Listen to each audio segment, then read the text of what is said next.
Good morning and Happy New Year. So it's New Year's Day. I hope you had a great time, whatever you decided to do. For us personally, we were in bed for about 9 o'clock, so but it is what it is. So we're just out with the crotch goblins for a nice little walk again.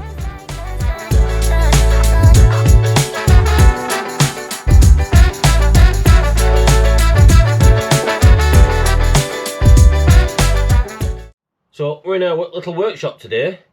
She's snug, but it does everything we need. So this is where we repair all of our own equipment and we build all our new equipment ready for the season ahead. So we've got everything we need in here. We've got a good quality table saw. We've got a thickness planer and a router table and a few other bits of kit around. And with this, we're able to do everything that we need to do. So to keep costs down, we actually build a lot of our equipment from scratch by upcycling pallet wood. So we build all our own hive solid floors and roofs and also eaks and things like that.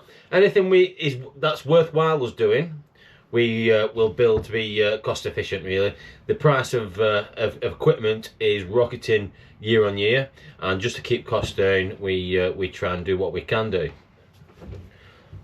So as I've said, we've lots of floors and roofs to build for this season, and also several thousand frames, both super frames and brood frames, just to keep on expanding. So the season doesn't really kick off properly until around mid-April to the end of April, when the nectar floor starts. But until then, we've plenty of work to be done in the workshop, building frames, building supers, and as I've said, making our own floors and roofs and things like that. So we've had a little trip up to one of our Oilseed Rape sites. Again, it's put a lot of rain down. I mean, I'm no farmer, but to me that's well, with all that standing water and those yellow leaves, I say that's pretty wet on those fields. I just hope it comes through in spring, that's all. So this is where it pays off, doing your research and thinking about where you're going to place your hives in the winter. Obviously all our hives are on pallets as well, but we've put them to one side on the high ground, just trying to keep them that bit drier. So this is where our hives were sat last year on the Oilseed Rape. One thing's for sure, I'm glad they're not sat there now.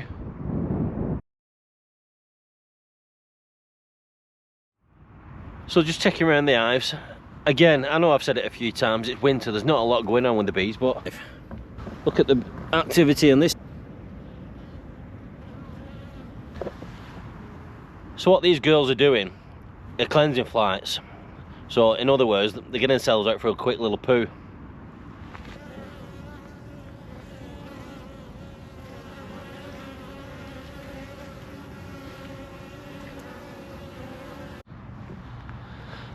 So it's good to see so many bees flying about. It's quite mild today. We're all getting out, having cleansing flights, and what looks to be having a little drink as well while they're at it. So these ladies are getting themselves a little drink. So although we don't want to break the seal on this hive, you can see these girls are all clustered up inside.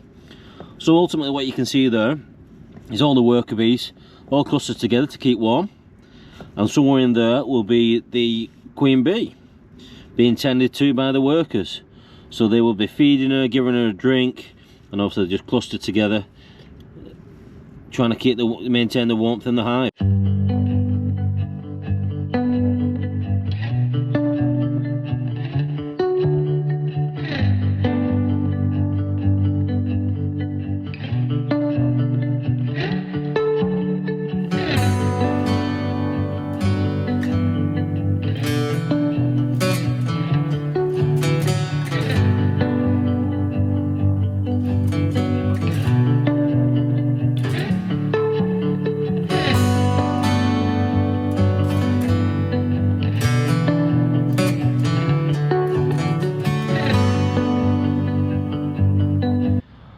So still on the Oilseed Rape, we've got over 200 acres of rapeseed here.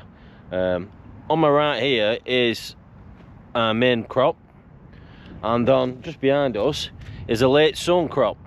So as you can probably see, or may not be able to see from the camera, it might be that clear, but the late sown is quite a little bit behind the main crop.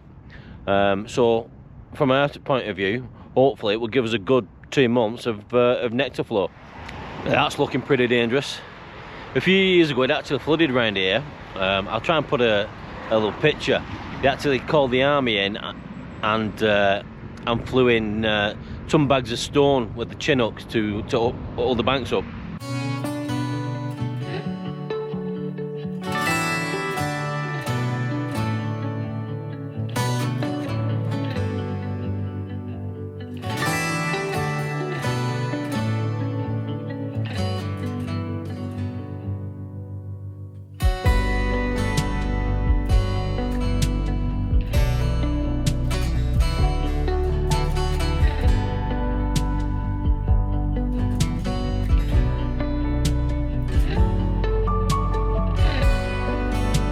So I actually pinched this design from a Canadian beekeeper.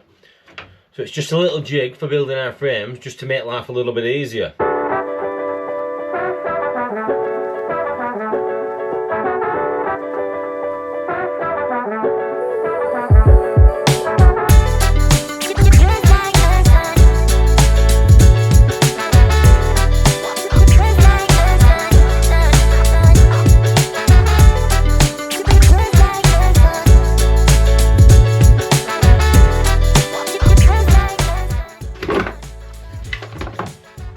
There we go.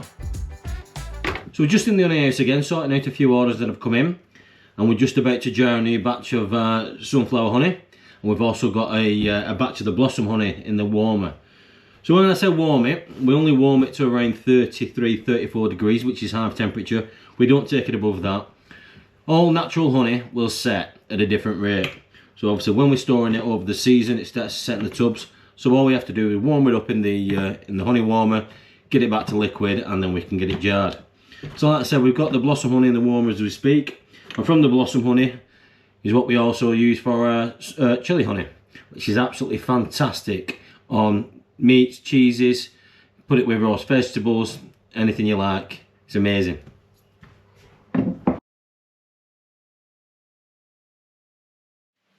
Well done if you've made it this far. If you haven't already, please like and subscribe. It costs you absolutely nothing, but it helps us drive this channel forward. So jobs for next week then, yet more frame building. That's going to go on for another few weeks yet. We've got some hive stands to build for our new site. Hopefully, if the weather stays warm enough, we've got some syrup mixing. So we mix all our syrup in bulk with an IBC, but it's set to go really cold next week, so we'll see about that. If it does go cold enough, we're going to do some oxalic treatments to kill the varroa mites. So we'll touch more on the varroa mites in the hive next week as well. And we've also been looking for hotels in Birmingham. We are set to pick up an award from Theo Pathetis of Dragon's Den fame. It's one of his smaller business awards that he does on social media, so we're looking forward to that. And we're also been nominated for a People's Choice Award. So again, if I can ask you to go to the link in the description and please give us a vote. So we've had another little delivery in the post, and this time it's one of our green marker pens. So the beekeepers amongst you will know exactly what this is for, but for you non-beekeepers, quiz question time, answers in the comments. Can anybody guess what this is for? And I'll give you a little tip, the year is relevant. See you next time.